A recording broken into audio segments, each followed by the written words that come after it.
할렐루야. 세상을 살아가면서 가장 힘든 일 중에, 어려움을 당하는 것 중에 오늘 말씀 제목에 나오는 것이 있죠.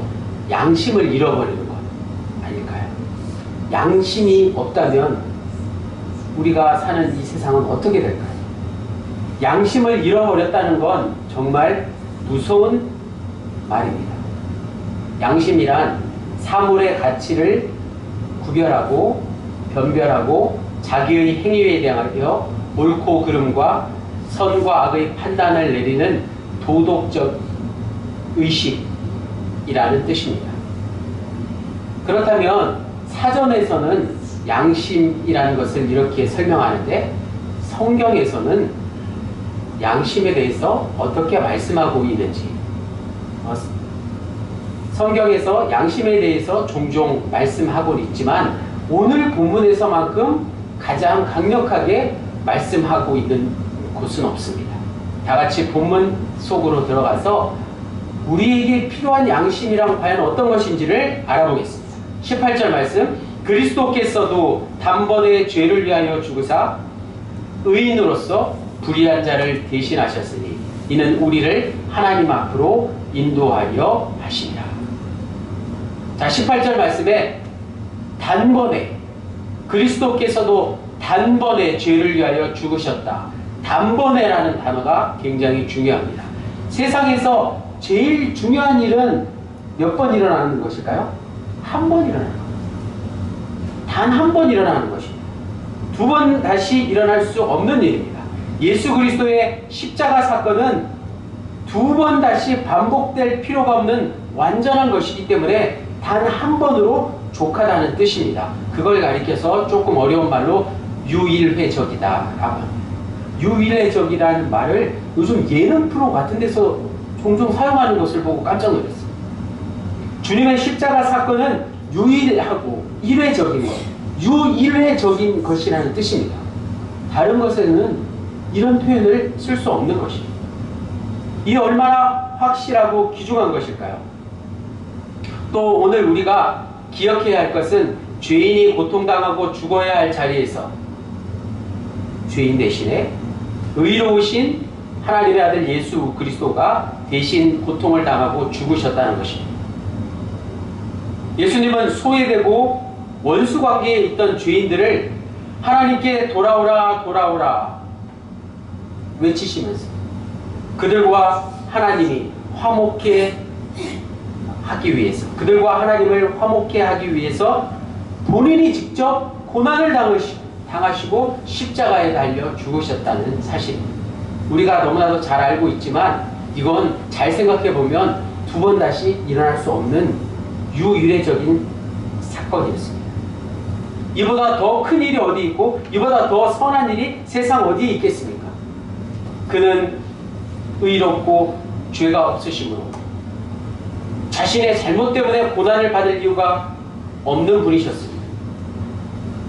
그럼에도 불구하고 인간의 죄를 대신해서, 오늘 우리의 죄를 대신해서 하나님과의 관계를 회복시키시기 위해서, 그리고 동시에 하나님의 뜻을 이루시기 위해서 가장 선하고 고귀한 일을 행하셨습니다. 예수님의 사역에 고난이 따를 수밖에 없는 이유가 바로 여기에 있습니다. 금주의 요절 말씀, 주보에 기록된 금주의 요절,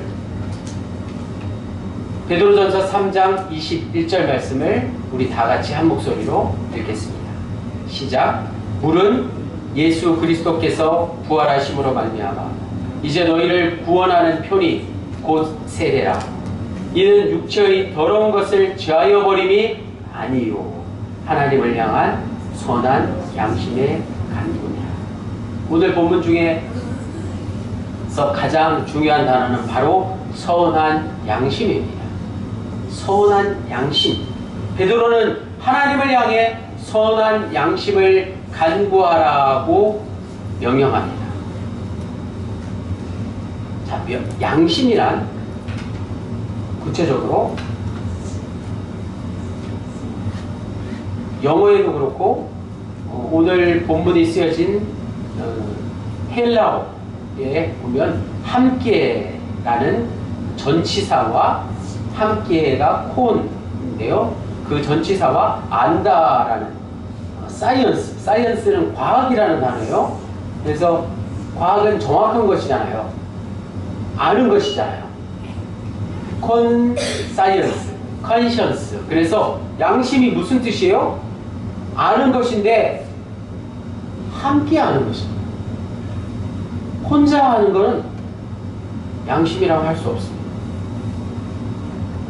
무엇이 옳고 그른지를 아는 게 바로 양심의 의미인데, 더 중요한 것은 모두가 함께 다 똑같이 동의하는, 모두가 똑같이 다 옳다고 생각하는 것, 그게 바로 양심입니다.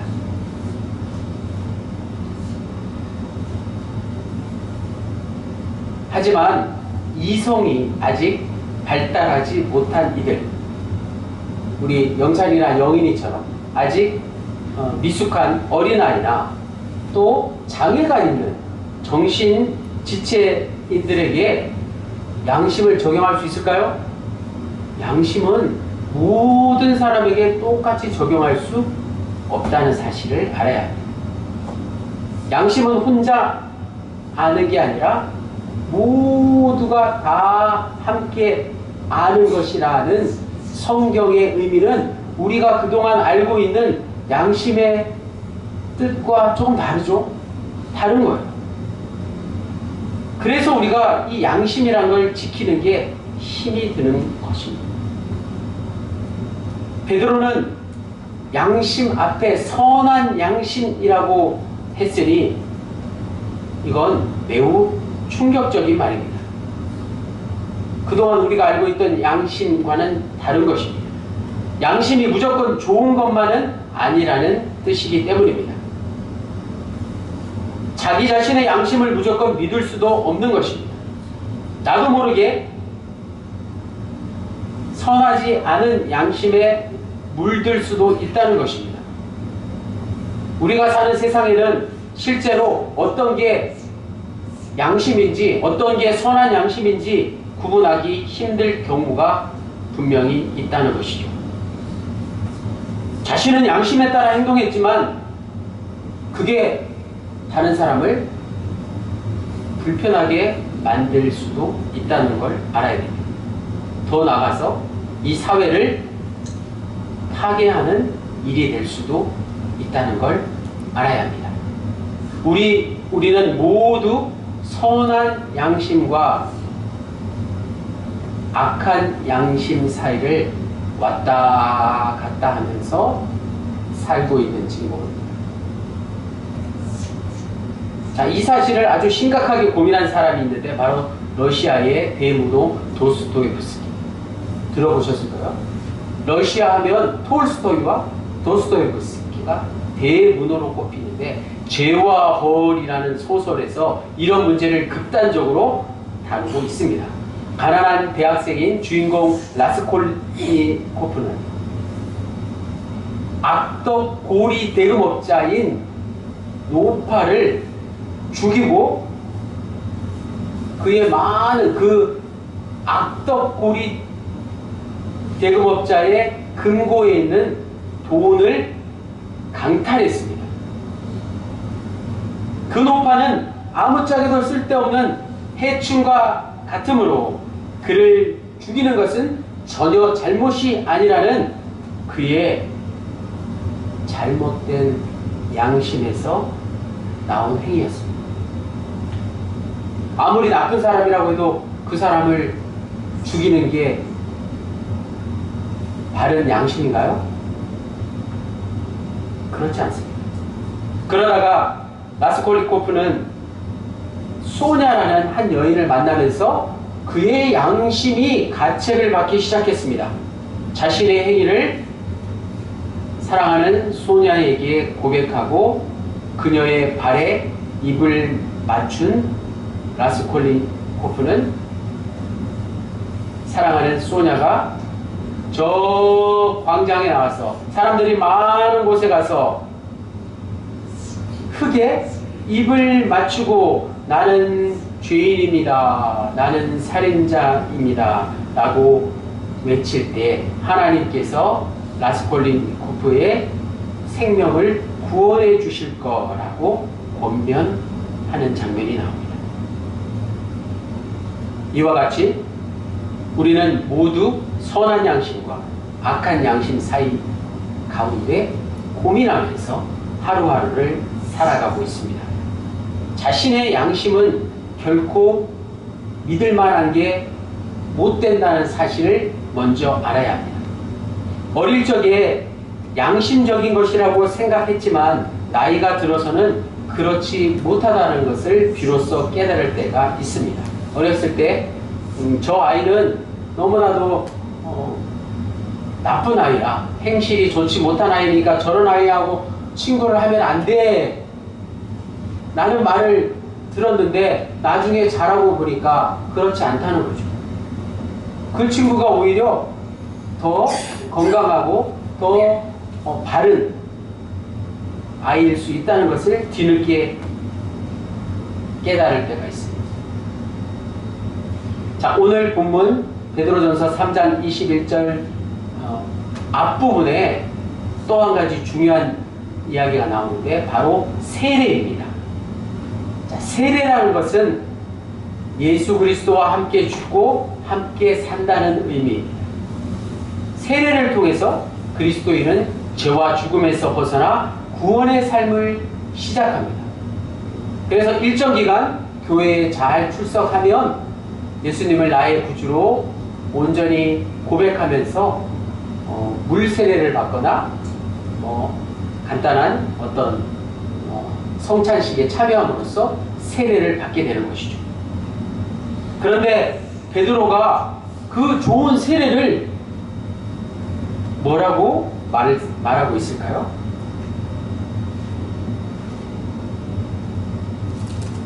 세례는 육체의 더러운 것을 제하여 버림이 아니다 라고 말하고 있어요. 우리가 생각하던 것과는 조금 다른 의미를 오늘 베드로가 말씀하고 있다는 것입니다. 세례를 받으면 우리 몸이 깨끗해지는 걸로 알고 있었는데 그게 전부가 아니다라는 것입니다. 베드로는 오히려 세례를 선한 양심의 강구다라고 말씀하고 있습니다. 당시에 세례를 받기만 하면 완전한 죄사함을 이루고 완전한 구원을 얻는 것이다 라고 오해하는 사람들이 있었기 때문입니다. 오늘 역시 우리가 세례를 받았다고 우리의 더러운 죄악들, 육체의 더러운 죄악들, 육체의 모든 욕망들이 완전히 제거될 수는 없습니다. 인간의 욕망은 우리의 이성으로 제어할 수 없는 것이기 때문에 그렇습니다. 당시에 금욕주의 신앙을 가지고 있던 사람들은 욕망을 절제하고 오직 기도와 묵상과 성경 읽기 그리고 노동만을 성실하게 수행하며 살았습니다. 그게 구원에 이르는 길인 줄 알았습니다. 대표적인 사람이 세례 요한입니다. 광야에서 메뚜기와 석청을 먹으며 기도하면서 청렴 결백한 생활을 본인 스스로 실천했고 이스라엘 백성들에게도 가르쳤습니다. 세례 요한의 제자들이 초기 기독교에서 상당한 세력을 형성해서 예수님의 제자들과 어떤 대결 구도에까지 이뤘습니다. 세례가 기독교의 중요한 종교의식으로 자리 잡은 것은 아마도 세례 요한의 영향력이 컸던 것일 겁니다. 세례를 받으면 그리고 금욕적으로 살면 구원을 얻게 될 것이라고 생각했던 것입니다. 그러나 오늘 본문에서 베드로는 세례를 통해서 육체적인 욕망이 없어지는 게 아니라고 분명히 말씀하고 있습니다. 금욕주의 기독교인들이 아무리 노력해도 욕망이라는 것은 잠시뿐이지 완전히 사라지지는 않는 것이죠. 그것은 하나님께서 인간을 그렇게 창조하셨기 때문입니다. 인간의 욕망이 사라진다고 생각해 보십시오. 우리에게 욕망, 욕심이 없으면 인류의 문명도 사라질 것이기 때문입니다. 세례를 받았다고 해서 순식간에 삶이 변화되고 구원이 완성되는 것은 아닙니다. 이걸 오해하지 마시고 잘 생각해 보십시오. 예수 믿기 전이나 후나 크게 달라진 게 뭐가 있나 자책할 때가 있는데 그럴 필요가 없습니다. 사람이 달라질 것으로 기대하면 기대할수록 실망 또한 더 커진다는 사실을 알아야 합니다. 신앙이 한 사람의 성격이나 삶을 변화시키지 않는다는 말이 아니라 그것이 기계적이고 주술적으로 일어나는 것은 아니라는 뜻입니다. 진정한 변화는 단순하게 일어나는 게 아니라는 말씀이죠. 그동안 많은 교회들이 사회적으로 또 유명한 사람들이 예수를 믿고 또 교회를 다니고 난 이후에 나는 이렇게 변화되었다고 간증을 하지만 또 착하게 살고 세상적인 성공을 이루었다고 자랑을 하지만 안타깝게도 기독교가 말하는 구원이라는 것은 그런 게 아닙니다. 기독교가 말씀하고자 하는 가장 핵심인 구원은 이전과의 삶이 어떻게 변화되었느냐, 그리고 내가 예수를 믿고 나서 누리고 있는 어떤 장점들이 무엇이냐, 이게 아니라는 말씀입니다. 기독교가 말하는 구원은 순간적으로 완성되거나 누구에 의해서 강제적으로 되는 게 아니라는 말씀입니다. 베드로는 그리스도인을 가리켜서, 기독교인을 가리켜서, 오늘 우리 예수 믿는 자들을 가리켜서 나그네라고 말씀하고 있습니다. 베드로전서 1장 17절에 외모로 보시지 않고 각 사람의 행위대로 심판하시는 이를 너희가 아버지라고 부른즉 너희가 나그네로 있을 때를 두려움으로 지내라.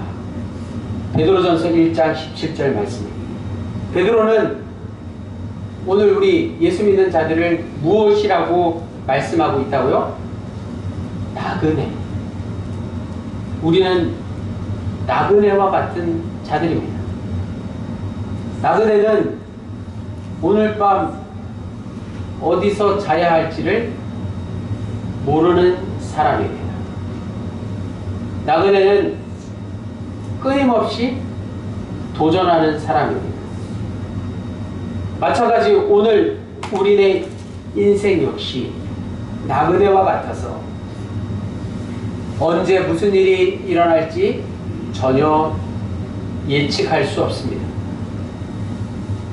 우리의 신앙 또한 어느 순간에 바닥으로 떨어질지 아무도 알 수 없습니다. 그래서 베드로는 나그네로서의 존재를 살아가는 기독교인들에게 세례라는 것은, 세례는 무엇이냐? 하나님을 향한 선한 양심의 강구라고 말씀하고 있습니다. 세례는 단순히 한 번의 의식으로 끝나는 게 아닙니다. 일평생 하나님을 향해 선한 양심을 간구하는 게 진정한 세례라는 베드로의 말씀입니다. 진정한 세례는 육체의 더러움을 씻어내는 게 다가 아니라 예수 그리스도의 부활을 힘입어서 선한 양심이 하나님께 응답하는 것입니다. 무슨 의미일까요? 선한 양심이 하나님께 응답하는 것 말이에요. 22절 말씀, 그는 하늘에 오르사 하나님 우편에 계시니 천사들과 권세들과 능력들이 그에게 복종하느니라. 베드로는 선한 양심을 하나님께 구해야 한다고 말씀하고 있습니다. 양심 문제를 매우 정확하게 보았습니다. 선생님들이 계신데요. 우리가 학교에서 만나는 선생님들 얼마나 귀한 분들입니까? 선생님들은 늘 착하게 살고 질서를 잘 지키라고 우리에게 가르치십니다. 부모 역시 선생님의 역할을 감당하면서 자식들 좋은 사람이 되라고 늘 가르칩니다. 집에서 늘 우리 영찬이 영인이에게 그런 잔소리를 해요. 세상은 도덕과 윤리를 잘 교육시켜서 사람들이 양심적으로 살아갈 수 있다고 기대합니다. 그러나 성경은, 우리가 믿는 이 하나님의 말씀, 성경은 하나님의 선물이 바로 믿음이라.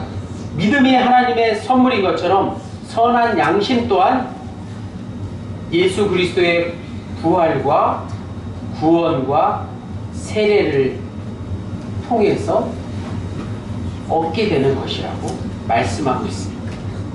22절 말씀이 바로 그것입니다. 예수 그리스도가 누구신지를 분명히 말씀하고 있습니다. 우리가 너무나도 많이 듣고 잘 아는 표현이라 귀에 익숙하지만 예수 그리스도는 하늘에 오르사 하나님 우편에 계시니 천사들과 권세들과 능력들이 그에게 복종한다고 말합니다.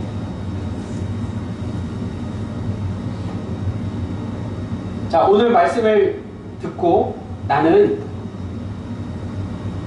지금 여기서 그냥 먹고 사는 게 좋으니 선한 양심과는 잘 어울리지 않는다고 생각할 수도 있습니다.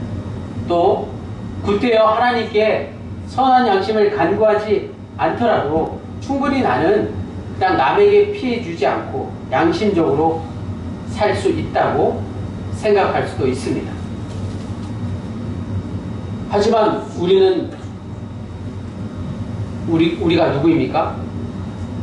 예수 믿는 사람, 하나님의 자녀들이라면 당시 초기 기독교인들처럼, 초대교회처럼 적당히 로마 제국과 타협하면서 살 수는 없는 것입니다.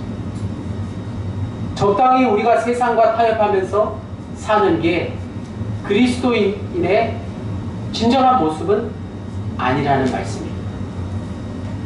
신앙 안에서 어떻게 사는 것이 과연 그리스도인다운 삶인지, 기독교인다운 삶인지, 예수 믿는 사람으로서의 삶이 무엇인지에 대해서 우리는 계속 고민하고 또 세상 속에서 인내하며 살아야 하는 것입니다.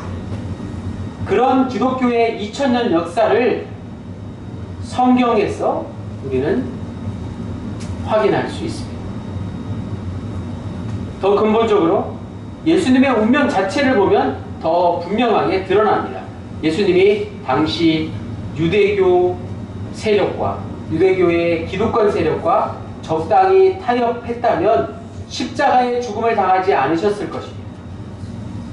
지금까지의 말씀은 기독교 신앙을 바르게 지켜내기 위해서 무조건 세상을 거부하라는 게 아닙니다. 우리가 하나님을 만나고 하나님을 경험하면 하나님의 뜻대로 살기 위해서 하나님에게 주어지는 선한 양심을 간구해야 한다는 뜻입니다. 우리가 하나님의 자녀로서 하나님에게 주어지는 선한 양심을 간구하지 않을 수 없다는 말씀입니다.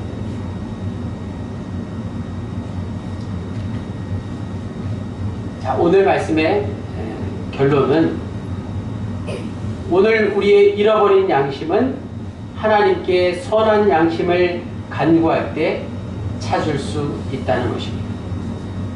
오늘 우리가 살아가는 이 시대는 선한 양심의 시대라기보다 잃어버린 양심의 시대일 수 있습니다. 자신의 양심이 더 옳다고 주장하는 시대이기 때문에 그렇습니다. 일상에서 마주치는 평범한 양심을 대할 때 자신의 판단을 물론 존중해야 할 것입니다. 그러나 그것을 뛰어넘어서 진정한 양심이라는 것은, 선한 양심은 오직 하나님께 속한 것이니 그분에게만 선한 양심을 간구하며 그분의 말씀에 복종하며 살아가기를 원합니다.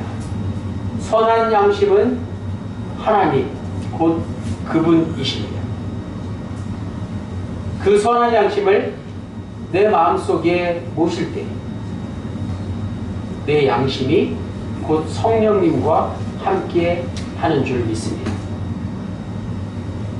제가 어릴 때 양심이라는 게 무엇일까 생각해 보니까 양심이라는 게 곧 하나님이구나 라는 생각이 들었던 걸 이제서야 이해할 수 있게 되었습니다. 양심이라는 것은 곧 하나님이 우리의 마음속에 계시다라는 고백이 우리 믿는 사람들의 고백이 되어야 할 것입니다. 사순절을 맞이하여 우리 모두가 함께 선한 양심이신 하나님께 한 발자국 가까이 나아감으로 나의 잃어버린 양심을 회복할 수 있게 되기를 주님의 이름으로 간절히 축원합니다. 기도드리시겠습니다.